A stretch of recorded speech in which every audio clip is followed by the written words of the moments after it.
मुरली अमृत की धारा है धारा, जो देती दुखों से किनारा।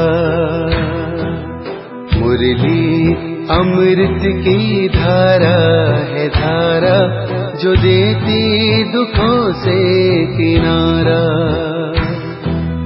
भूले जीवन में हो जाए शिव बाबा मुरली में समझाए। भूले जीवन में हो जाए शिव बाबा मुरली में समझाए। तुम्हें देव। ओम शांति। आज की तारीख है 11/5/2022 की साकार मुरली। बाबा के महावाक्य। मीठे बच्चे, तुम ही बहुत काल से बिछड़े हुए हो। तुमने ही पूरे 84 जन्मों का पाठ बजाया। अब तुम्हें दुख के बंधन से सुख के संबंध में जाना है, तो अपार खुशी में रहो। प्रश्न: अपार खुशी किन बच्चों को सदा रह सकती है? उत्तर: जिन्हें निश्चय है कि एक बाबा हमें विश्व का मालिक बनाने आया है।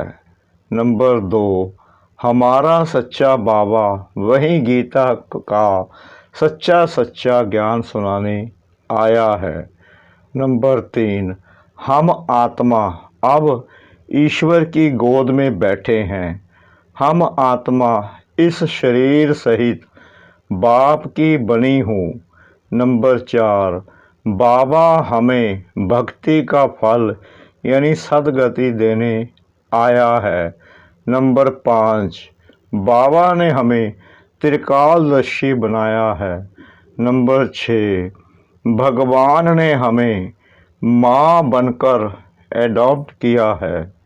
हम गॉडली स्टूडेंट हैं, जो इस स्मृति व निश्चय में रहते उन्हें अपार खुशी रहती है। ओम शांति। बच्चों को निश्चय है कि हम आत्मा हैं। बाबा भगवान हमको पढ़ा रहा है, तो बच्चों को बहुत खुशी होनी चाहिए। सम्मुख आने से आत्मा समझती है कि बाबा आया हुआ है सबकी सद्गति करने। सर्व की सद्गति दाता, जीवन मुक्ति दाता वही है। बच्चे जानते हैं माया घड़ी घड़ी भुला देती है, परंतु यह तो समझते हैं ना, हम बाबा के सम्मुख बैठे हैं। निराकार बाबा इस रथ पर सवार है। जैसे मुसलमान लोग पटका घोड़े पर रखते हैं, कहेंगे इस घोड़े पर मोहम्मद की सवारी थी, निशानी रख देते हैं। यहाँ तो है निराकार बाबा की प्रवेशता। बच्चों को बहुत खुशी होनी चाहिए। स्वर्ग का मालिक बनाने वाला बाबा व विश्व का मालिक बनाने वाला बाबा आ गया है। बाबा है गीता का सच्चा भगवान। आत्मा की बुद्धि बाप की तरफ चली जाती है। यह है आत्माओं का लब बाप के साथ।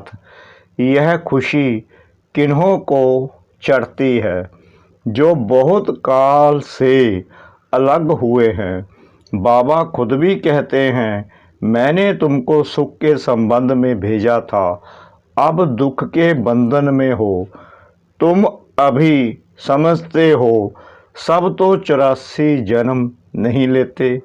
84 लाख का चक्कर तो कोई की बुद्धि में बैठ न सके। बाबा ने 84 का चक्कर बिल्कुल ठीक बताया है। बाबा के बच्चे 84 जन्म लेते रहते हैं। अभी तो तुम जानते हो हम आत्मा इन ऑर्गन्स द्वारा सुनते हैं। बाबा इस मुख द्वारा सुना रहे हैं। खुद कहते हैं, मुझे इन ऑर्गन्स का आधार लेना पड़ता है। इनका नाम ब्रह्मा रखना पड़े। प्रजापिता ब्रह्मा तो मनुष्य चाहिए ना, सूक्ष्म वतन में थोड़े ही कहेंगे। प्रजापिता ब्रह्मा स्थूल वतन में आकर कहते हैं, मैं इस ब्रह्मा तन में प्रवेश कर तुमको एडॉप्ट करता हूँ। तुम जानते हो हम आत्माएं ईश्वर की गोद में जाती हैं। शरीर बगैर तो गोद हो ना सके। आत्मा कहती है, मैं शरीर द्वारा उनकी बनती हूँ। यह शरीर उसने लोन लिया है। यह जीव यानी शरीर उनका नहीं है, परमात्मा ने इनमें प्रवेश किया है। तुम आत्मा भी शरीर में प्रवेश हुई हो ना। यह बाबा भी कहते हैं, मैं भी इसमें हूँ। कभी बच्चा बन जाता हूँ, कभी माँ भी बन जाता हूँ। जादूगर है ना। कई फिर इस खेल पाल की जादूगरी समझते हैं। दुनिया में झूठी रिद्धि सिद्धि का काम बहुत चलता है। कृष्ण भी बन जाते हैं। जिनका भाव कृष्ण में होगा तो उनको झट कृष्ण दिखाई पड़ेगा, उनको मान लेंगे, फिर उनके फॉलोअर्स भी बन जाएंगे। यहाँ तो सारी ज्ञान की बात है। पहले ये पक्का निश्चय चाहिए कि मैं आत्मा हूँ और बाबा तो कहते हैं मैं तुम्हारा बाप हूँ, तुम बच्चों को त्रिकालदर्शी बनाता हूँ। ऐसी नॉलेज कोई दे ना सके। भक्ति मार्ग का जब अंत होता है तब बाप को आना पड़ता है। भल बहुतों को शिव के लिंग का अखंड ज्योति स्वरूप का साक्षात्कार होता है। जैसी जिसकी भावना होती है तो वह मैं पूरी करता हूँ, परंतु मेरे से कोई मिलता ही नहीं। मेरे को तो पहचानते ही नहीं। अभी तो तुम समझते हो बाबा भी बिंदी है, हम भी बिंदी हैं। हमारी आत्मा में यह नॉलेज है, तुम्हारी आत्मा में भी नॉलेज है। यह किसको मालूम नहीं है कि हम आत्मा परम धाम में रहने वाली हैं। जब तुम बाबा के सामने आकर बैठ जाते हो तो रोमांच खड़े हो जाते हैं। ओहो, शिव बाबा जो ज्ञान का सागर है वह इसमें बैठ हमको पढ़ाते हैं। बाकी कृष्ण व गोपियों की तो बात ही नहीं है, ना यहाँ ना सतयुग में होंगे। वहाँ तो हर एक प्रिंस अपने महलों में रहते हैं। इन सब बातों को वही समझेंगे जो आकर बाप से बरसा लेंगे। तो यह खुशी भी अंदर रहनी चाहिए। कहते भी हैं तुम मात पिता, परंतु इसका भी अर्थ नहीं समझते हैं। पिता तो ठीक है, फिर माता किसको कहा जाता है? माता तो जरूर चाहिए। इस माता की कोई माता हो ना सके, यह राज बड़ा समझने का है और बाप को याद करना है। बाप कहते हैं तुम्हारे में भी कोई अवगुण नहीं होना चाहिए। गाते भी हैं मुझ निर्गुण हारे में कोई गुण नहीं। अब बच्चों को गुणवान बनना पड़े, कोई काम नहीं, कोई क्रोध नहीं, देह का अहंकार भी नहीं चाहिए। इस समय तुम यहाँ बैठे हो, जानते हो हम यहाँ हैं, फिर मुरझाइश आदि क्यों आनी चाहिए? परंतु यह परिपक्व अवस्था अंत में ही होगी। गाया भी हुआ है, अतीन्द्रिय सुख पूछना हो तो गोप गोपियों से पूछो, यह अंत में होगा। ऐसे कोई कह नहीं सकता कि हम 75% अतीन्द्रिय सुख में रहते हैं। इस समय पापों का बोझा बहुत है। गुरु कृपा से व गंगा स्नान से पाप नहीं कर सकते हैं। बाप अंत में ही आकर नॉलेज देते हैं, दिखाते हैं। कन्या द्वारा बाण मरवाए और मर गए, फिर मरने के समय गंगा जल पिलाया तुम यहाँ जब बेहोश हो जाते हो तो तुमको बाबा की याद दिलाई जाती है। माम एकम, यह बच्चों को आदत पड़ जानी चाहिए। ऐसे नहीं कोई याद कराए, शरीर छोड़ने के समय आप पे ही याद आवे। बिगर किसकी मदद के बाप को याद करना है।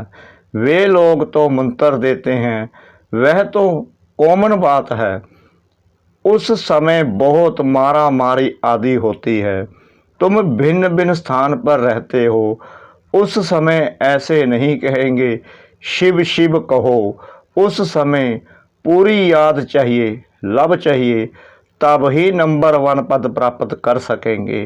तुम बच्चे जानते हो मैं तुम्हारा बाप हूँ। कल पहले भी तुम बच्चों को गुलगुल बनाया था। सतयुग में योग बल से फुल बच्चे पैदा होंगे। दुख देने वाली चीज कोई वहाँ होती नहीं, नाम ही है स्वर्ग, परंतु वहाँ कौन निवास करते हैं यह भारतवासी जानते ही नहीं। शास्त्रों में ऐसी बहुत बातें लिख दी हैं कि वहाँ भी हिरण्यकेशव आदि थे। यह सब है भक्ति की सामग्री। भक्ति भी पहले सतो प्रधान होती है, पीछे धीरे धीरे तमो प्रधान होती जाती है। बाप कहते हैं मैं तुमको आसमान पर चढ़ाता हूँ, तुम धीरे धीरे नीचे आ जाते हो। मनुष्य कोई की महिमा है ही नहीं। सर्व का सदगति दाता एक ही बाप है। बाकी गुरु लोग अनेक प्रकार की तीर्थ यात्रा आदि सिखलाते हैं, फिर भी नीचे गिरते रहते हैं। भक्ति मार्ग में मीरा को भल साक्षात्कार हुआ, परंतु वह कोई बिशप की मालिक थोड़ी ही बनी। तुमको तो बाबा कहते हैं जिन बनो, तुमको काम देता हूँ, सिर्फ अलफ बे को याद करते रहो। अगर थक जाएंगे, याद नहीं करेंगे तो माया कच्चा खा जाएगी। यह कहानी भी है, जिन खा गया। बाबा भी कहते हैं तुम याद नहीं करेंगे तो माया कच्चा खा जाएगी। याद में बैठने से खुशी चढ़ती है। बाबा हमको बिशप का मालिक बनाते हैं। बाबा सामने बैठे हैं, तुम आत्माएं सुनती हो। मीठे लाडले बच्चे, मैं तुमको मुक्ति धाम में ले चलने आया हूँ। भल वापिस जाने की कोशिश बहुत करते हैं, परंतु कोई जा नहीं सकते। कलयुग के बाद सतयुग, रात के बाद दिन आना ही है। तुम जानते हो सतयुग में हम ही होंगे। बाबा फिर से हमको राज्य भाग्य देते हैं। खुशी का पारा चढ़ेगा। अंत में जब फाइनल होंगे, विनाश हो जाएगा, तुम साक्षी होकर देखते रहेंगे। खूने नाहक खेल है ना। क्या गुनाह किया है जो मारने लिए बम आदि बनाए हैं। मरेंगे तो सही, वह भी समझते हैं हमको कोई प्रेर रहे हैं, जो नहीं चाहते भी हम यह बम आदि बनाते हैं। खर्चा तो बहुत होता है, ड्रामा में नूंद है, इनसे विनाश होना ही है। अनेक धर्म बीच एक धर्म राज्य कर ना सके। अब अनेक धर्मों का विनाश हो, एक धर्म की स्थापना होनी है। तुम जानते हो हम बाबा की श्रीमत पर राज्य स्थापन कर रहे हैं। वह फिर चले जाते हैं मैदान पर ड्रिल आदि सीखने के लिए। समझते हैं मरना और मारना है। यहाँ तो वह बात नहीं। बहुत खुशी रहनी चाहिए कि बाबा आया है। प्राचीन भारत का राजयोग निराकार भगवान ने ही सिखाया था। नाम बदलकर कृष्ण रख दिया है। सन्यासी लोग समझते हैं हमारा ही प्राचीन योग है। तुमको कितना अच्छी रीति समझाते हैं। बच्चे मुझे पहचानते हो, मैं तुम्हारा बाप हूँ। मुझे ही पतित पावन ज्ञान का सागर कहते हो। कृष्ण तो पतित दुनिया में आ ना सके, कृष्ण को फिर द्वापर में ले गए हैं। कितनी गलत फहमी है, बिल्कुल तमो प्रधान बन गए हैं। मैं आता ही तब हूँ जब सबको मुक्ति धाम में ले जाना है। तुम जानते हो हम पढ़ रहे हैं, हम गॉडली स्टूडेंट हैं। यह सिमरन करते रहो तो रोमांच खड़े हो जाएंगे। बाबा तुम बच्चों को ज्ञान का गर्भ धारण करा रहे हैं, फिर तुम यह भूल क्यों जाते हो? बच्चा पैदा हुआ और बाबा कहने लग पड़ा, समझ जाते हैं हम बारिश हैं, तो निरंतर दादे को याद करो। बाबा मत देते हैं बच्चे, काम महाशत्रु है, इसने तुमको आदि मध्य अंत बहुत दुख दिया है। यह है मृत्यु लोक वैशाल्य। राम शिवालय बनाते हैं जिसमें देवी देवता धर्म का राज्य होता है, परंतु उन्होंने कैसे राज्य लिया, कब लिया, यह तुम अब जान गए हो। यह समझते गॉड गॉडेस कभी पुनर्जन्म नहीं लेते हैं। किस एक बड़े को समझ में आ जाए तो आवाज़ फैल जाएगा, गरीब की तो कोई बात नहीं सुनते। तुम्हारे में भी नंबरवार धारणा वाले हैं। स्कूल एक ही है, टीचर एक ही है, बाकी पढ़ने वाले सब नंबरवार हैं। अच्छा, मीठे मीठे सिखला दे बच्चों प्रति मात पिता बाप दादा का याद प्यार और गुड मॉर्निंग। रूहानी बाप की रूहानी बच्चों को नमस्ते। हम रूहानी बच्चों की रूहानी बाप दादा को श्रद्धा भरी प्रेम भरी नमस्ते। शुक्रिया बाबा, शुक्रिया बाबा, शुक्रिया बाबा, इस मीठी मीठी मीठी मुरली के लिए। धारणा के लिए मुख्य सार नंबर 1, माया के बार से बचने के लिए जिन बन अलफ और बे को याद करते रहना है। सिर पर जो पापों का बोझा है उसे योग बल से उतारना है। अतीन्द्रिय सुख में रहना है। नंबर 2, मुख से सिर्फ शिव शिव नहीं करना है, बाप से सच्चा लब रखना है। कांटों से फूल बनाने की सेवा में तत्पर रहना है। वरदान, निश्चिंत स्थिति द्वारा यथार्थ जजमेंट देने वाले निश्चय बुद्धि विजयी रत्न भव। सदा विजयी बनने का सहज साधन है। एक बल, एक भरोसा, एक में भरोसा है तो बल मिलता है। निश्चय सदा निश्चिंत बनाता है और जिसकी स्थिति निश्चिंत है वह हर कार्य में सफल होता है, क्योंकि निश्चिंत रहने से बुद्धि जजमेंट यथार्थ करती है।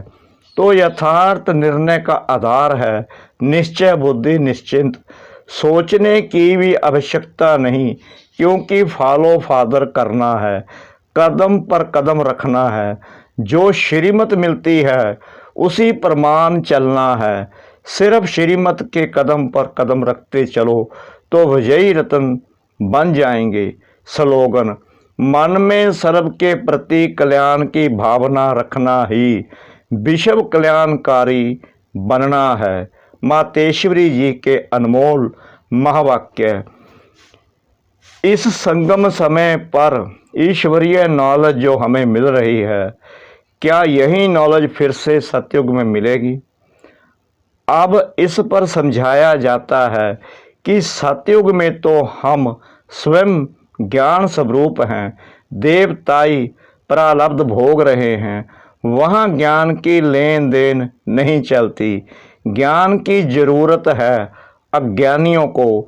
सतयुग में तो सब ज्ञान स्वरूप हैं, वहाँ कोई अज्ञानी रहता ही नहीं है जो ज्ञान देने की जरूरत रहे।